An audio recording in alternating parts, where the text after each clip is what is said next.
Olá, pessoal.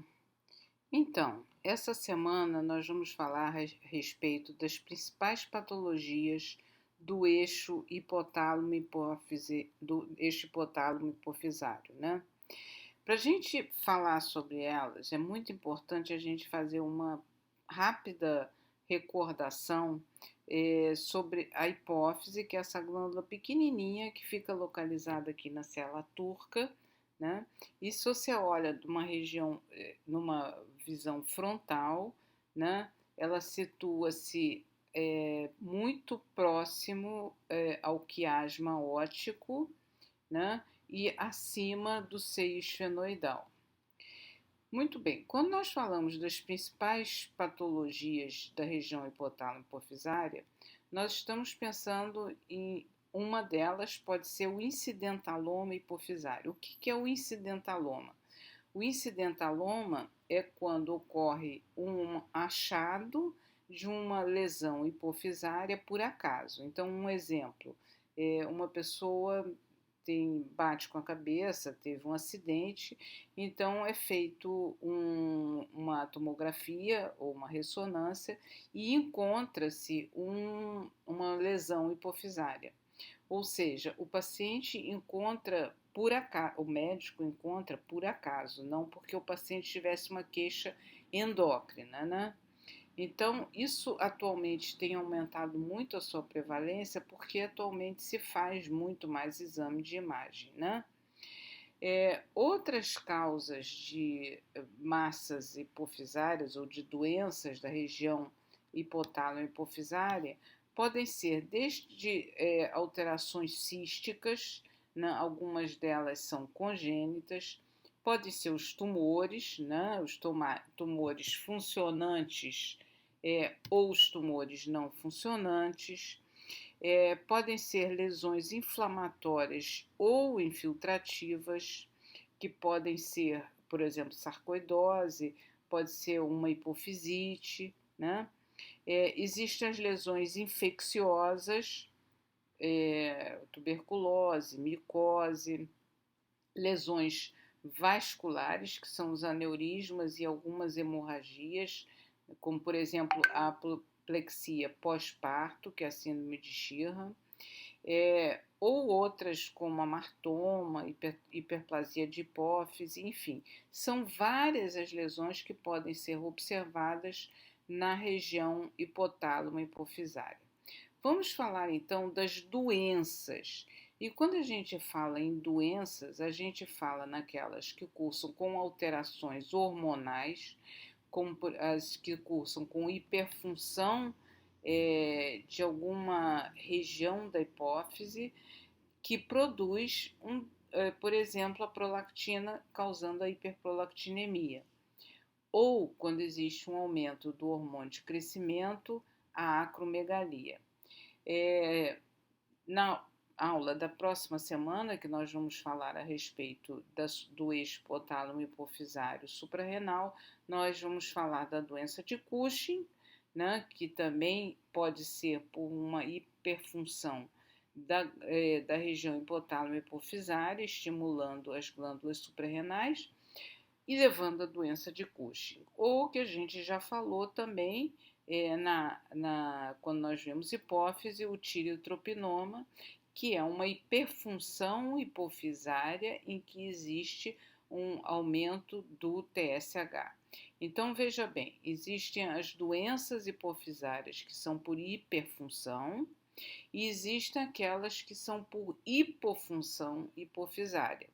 Então, quando você tem uma compressão ou quando você tem uma destruição de algumas região da hipófise, você vai ter o comprometimento desses hormônios, podendo levar então ao hipopituitarismo. Então, isso também nós vamos ver na aula de terça-feira. Então, quando você tem uma doença hipotálamo hipofisária, você pode ter aquelas, como eu já expliquei, as alterações da função hipofisária, ou pode ter, aliás, né, o efeito do próprio tumor hipofisário, levando a uma compressão daquelas estruturas nobres que é a região hipotálamo-hipofisária. Bom, como é que é feito então o diagnóstico? Então, o diagnóstico é por imagem, né? O que deve ser feito de preferência para melhor visualização é a ressonância magnética. E aí, de acordo com o que você observar nessa ressonância, né, você vai classificar, eles são classificados em microadenomas ou macroadenomas de acordo com o seu tamanho, né? Então, se for menor que 10 milímetros, ele é micro, se for maior que 10 milímetros, ele é um macroadenoma. E, como a gente já viu no slide anterior, eles também podem ser divididos em funcionantes, e aí então, repetindo, né, o prolactinoma, a acromegalia, doença de Cushing, tireotropinoma, ou aqueles que são não funcionantes, em que não existe uma síndrome causada por excesso de secreção hormonal. Bom, então, além do diagnóstico por imagem, né, você vai ter também o diagnóstico laboratorial, claro, para você saber se ele é funcionante ou não funcionante. Você, então, vai avaliar a secreção hormonal desse paciente, né? Sendo que, por exemplo, se você tem um microadenoma, você vai pensar mais em prolactinoma, raramente uma acromegalia. Já ao contrário, quando você tem um macroadenoma, você vai pensar mais em acromegalia. Então, você vai conduzir o teu diagnóstico, em parte, baseado na clínica, claro, e na imagem que você observou na ressonância. Como eu já falei anteriormente, esses tumores, quando eles crescem, eles podem levar à compressão de áreas próximas e como o quiasma óptico é muito próximo, ele é ali vizinho, mora ali no andar de cima, né? Muitas vezes nós temos comprometimento do campo visual. Então, é um exame super simples que pode ser feito em qualquer consultório, né? Vamos então falar da patologia mais comum, que é a hiperprolactinemia. Ela pode. Perdão. Então, a hiperprolactinemia ela é uma patologia extremamente comum. Desculpa, não estou conseguindo voltar. É a mais comum da região hipotálamo-hipofisária. E veja só o que acontece. Então, quando você tem uma hiperprolactinemia, você tem a diminuição da secreção das gonadotrofinas, né, por a própria ação da prolactina, uma diminuição do mecanismo de feedback do estrogênio, claro, porque se você tem uma diminuição das gonadotrofinas, consequentemente você vai ter uma diminuição do estrogênio, né, nas mulheres, no homem da testosterona. E também vai ter um efeito inibitório sobre a secreção de progesterona, né, na mulher. Então, você vai ter um quadro de hipogonadismo, né?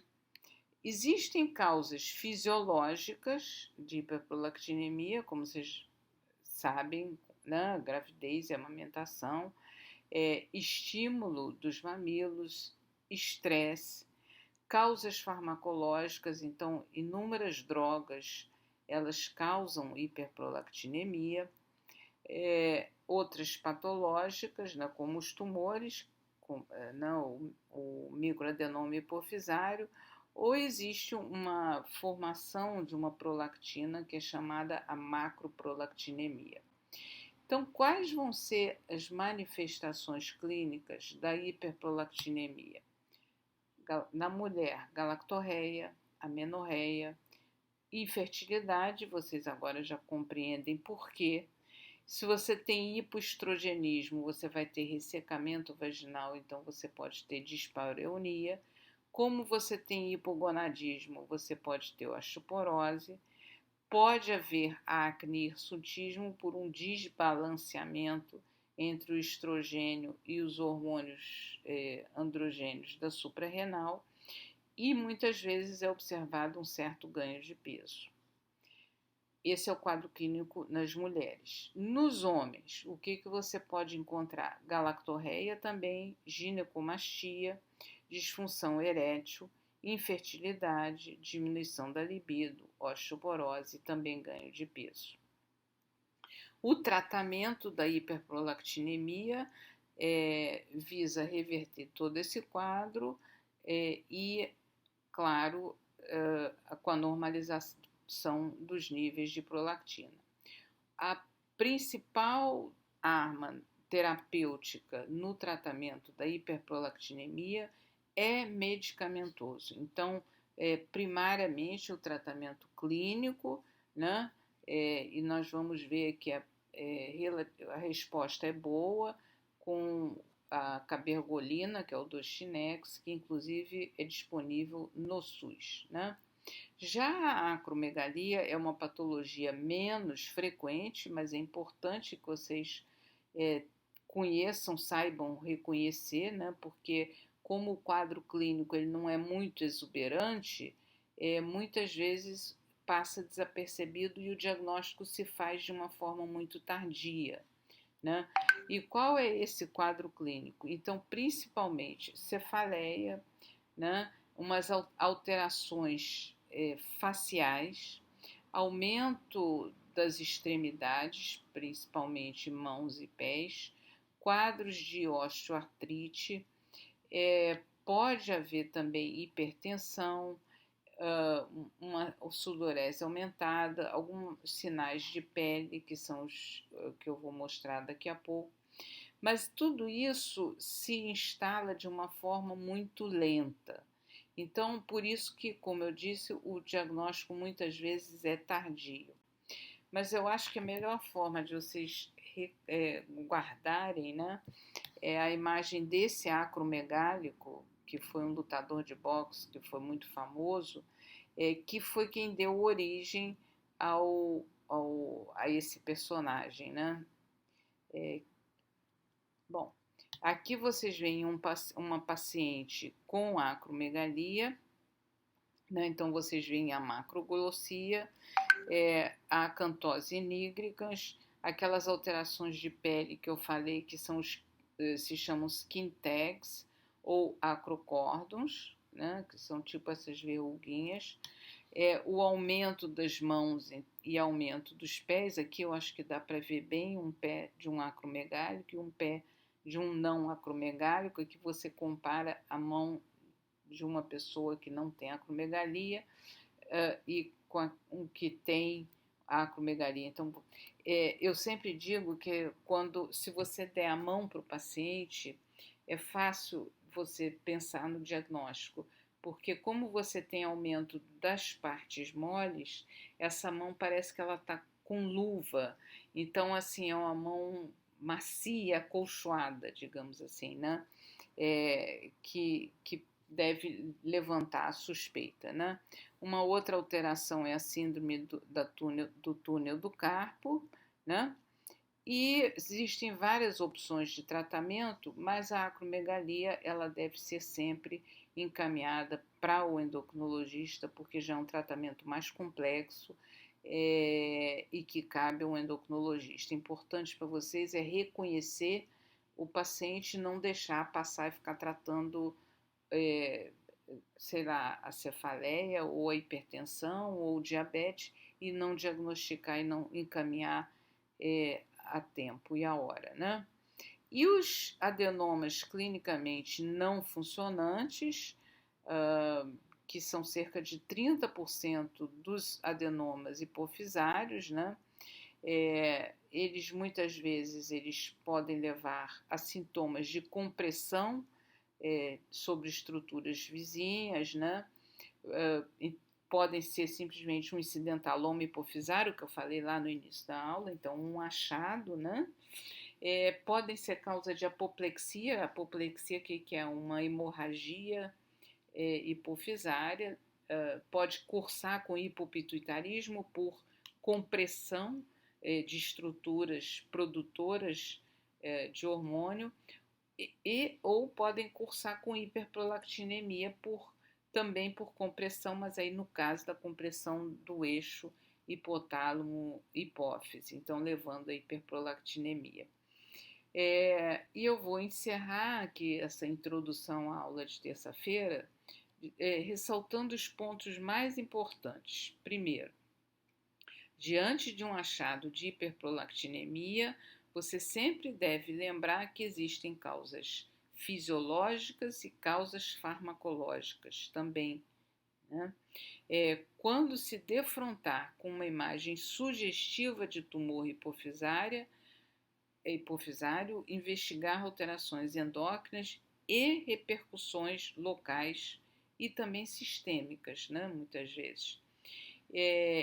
A investigação cabe ao médico generalista e depois esses pacientes devem ser encaminhados para o endocrinologista. E deixo aqui com vocês as referências bibliográficas da nossa aula, que então é o Vilar e o Essencial em Endocrinologia, né? Esses capítulos que estão aqui assinalados. Então, espero vocês na terça-feira e até lá.